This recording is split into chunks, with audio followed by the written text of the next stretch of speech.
In the criminal world, we often talk about kingpins, kings and chiefs leading crime rings around the globe, but it isn't too often we get to talk about queens. Organised crime is, and always has been, a male-dominated business after all. Not entirely male, but the majority of big players in the criminal underworld are certainly men. There are women there though, and today we're going to talk about the so-called Ice Queen of Sydney's drug trade. Her story is as packed full of thriller-worthy blood, suspense, twists and turns as anyone's. We're talking about Dung Thi Ngo and her life of crime, which culminated in the brutal murders of Thi Kim Lien Do and Son Thanh Nguyen in 2013.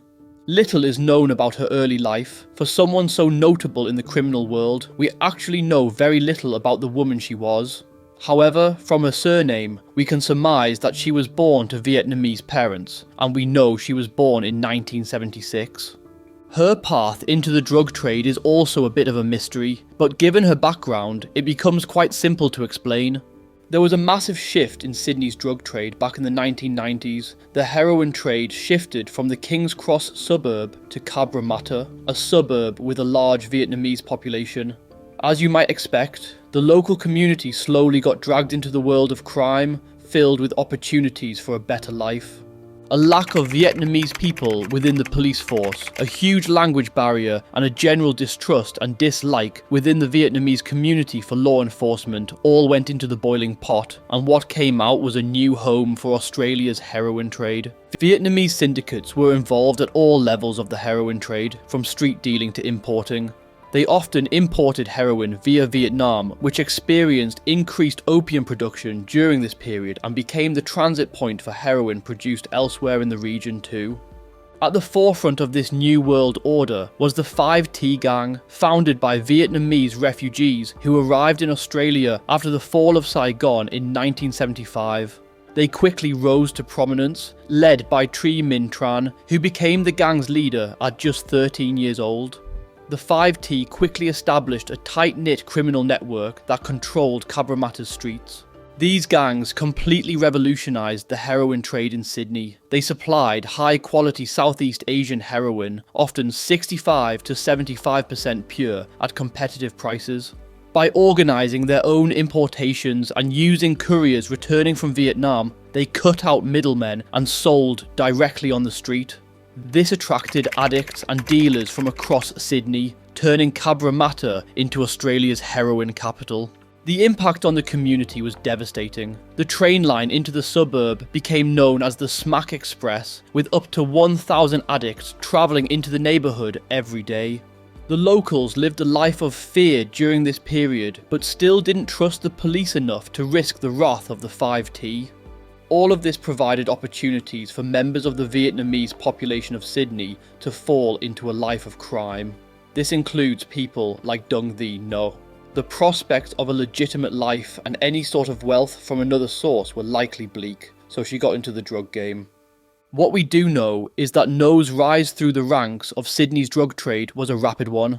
By the time of her arrest in 2016, she had established herself as a well-known figure in the city's drug manufacturing world. She was often referred to as a drug boss or as a queenpin, so we know what level she was on, even if her path to the top is shrouded in mystery. Ngo's main hustle was methamphetamine production. She leased a house in Canley Vale with the sole purpose of making it her meth lab. She had clearly learned a thing or two on her way up. This wasn't a small-time operation. It was on an industrial scale. Her partner in crime in this enterprise was Kevin Lee, who was 27 years old at the time of their arrest in 2016. Lee worked closely with Ngo in her drug operations, and was implicated alongside her in the murder case they would face in the future. Whilst we don't know too many specifics about the operation, it appeared to be well structured and suitably large, with various roles assigned to different members of the gang. One witness from the murder trial mentioned in court that they had worked for Ngo running drugs to Perth, so this wasn't just a local thing. Ngo was shipping further afield too. That was backed up by her criminal record. At the time of the alleged murders in 2013, she was already on parole following her second prison term for supplying drugs.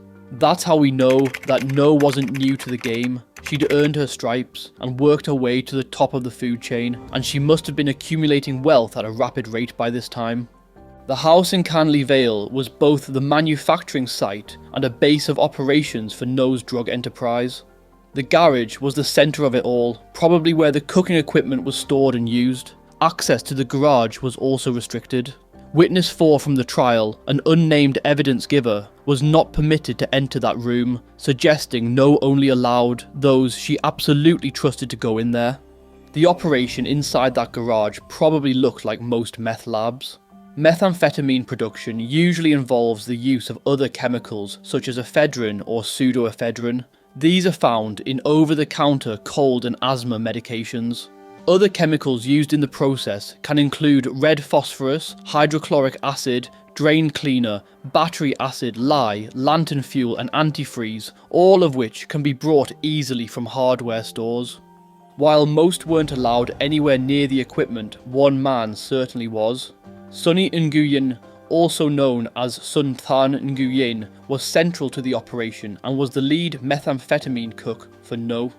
His expertise in drug manufacturing made him a valuable asset to Ngo's organisation, and she clearly trusted him, at least to begin with. Thi Kim Lien Do, Sonny's partner, was also involved in the operation, though her specific role is less clear from the information we know from the records. However, that trust in Sonny began to fade away, and eventually it would lead to both he and Thi Kim meeting their end in cold blood at the hands of Ngo.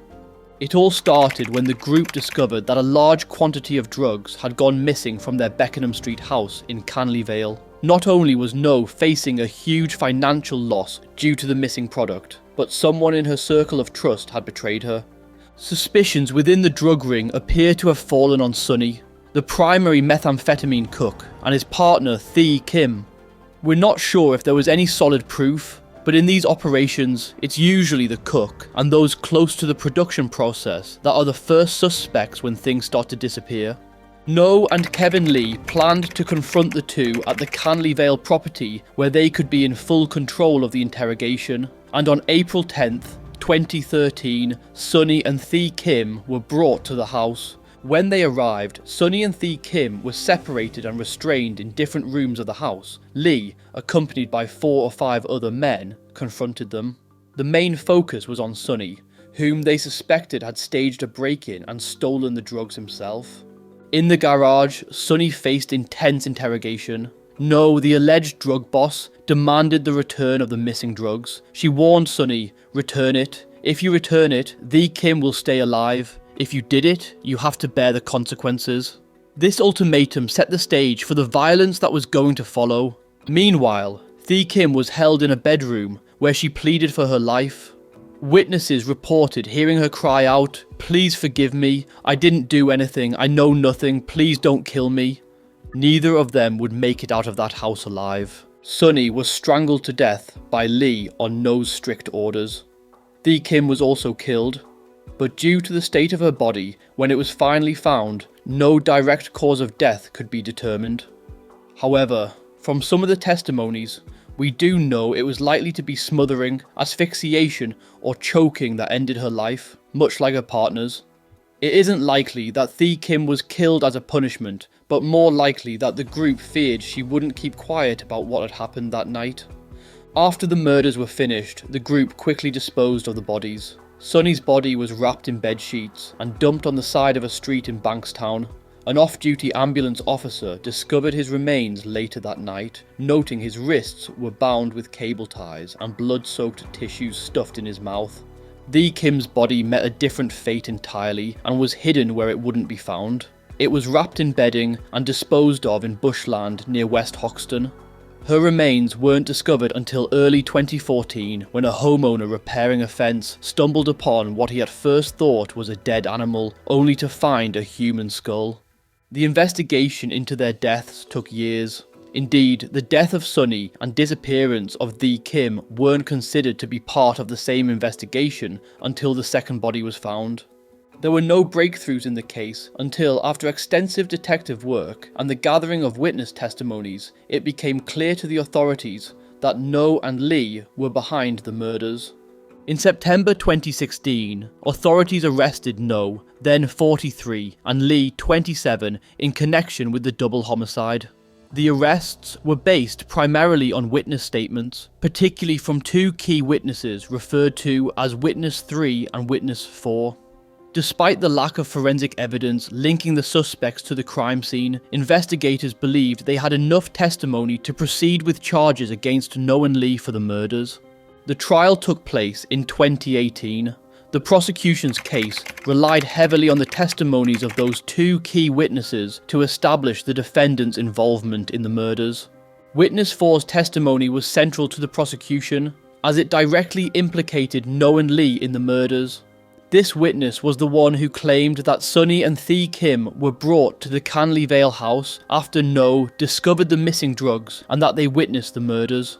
According to Witness 4, Lee strangled Sonny in the garage while Thi Kim was tied up in a bedroom. Despite a complete lack of forensic evidence, Justice Bellew instructed the jury that it was open to convict based on Witness 4's testimony if supported by the overall case. On November 23, 2018, the jury found both Ngo and Lee guilty on 2 counts of murder. Subsequently, on May 6, 2019, Justice Bellew sentenced the pair to 40 years imprisonment each, with a non-parole period of 30 years. It looked like the two criminals were going to spend a long time behind bars. However, the story isn't done just yet. On June 11, 2021, Dung Thi Ngo and Kevin Lee appealed their convictions to the New South Wales Court of Criminal Appeals. The sole ground for appeal was that the verdicts were unreasonable and unsupported by the evidence, which relied heavily on witness testimony and not much else. Justice Robert Beach-Jones reviewed the evidence and witness testimonies, focusing on inconsistencies in Witness 4's statements. He found several contradictions between Witness 4's 2014 statement and the eventual trial testimony, including details about the number of assailants and the events surrounding the murders. Justice Beach-Jones also highlighted the lack of forensic evidence linking Ngo, Lee, or any of the witnesses to the deaths of Sonny and Thi Kim. He also pointed out that no evidence confirmed the presence of the victims at the Beckenham Street house at all. On November 19, 2021, the Court of Criminal Appeal quashed the convictions, ruling that any reasonable jury must have entertained a reasonable doubt about the applicant's guilt based on the unreliable evidence presented. Had Ngo, Sydney's Ice Queen, just got away with murder?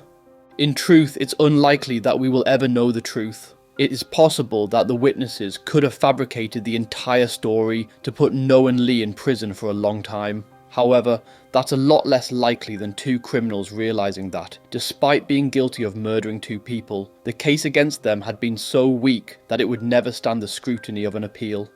Either way, Dung Thi Ngo has gone down as one of the coldest members of Sydney's drug trade, working her way to the top of a man's game as a woman, and doing whatever it took to stay there, even if that meant taking out her trusted meth cook. This brings us to the end of this case. If you want more stories from the Australian underworld, please consider subscribing and liking this video. It really helps me out and helps the channel grow. As always, if you've made it this far, thank you so much for watching. Till next time, take care.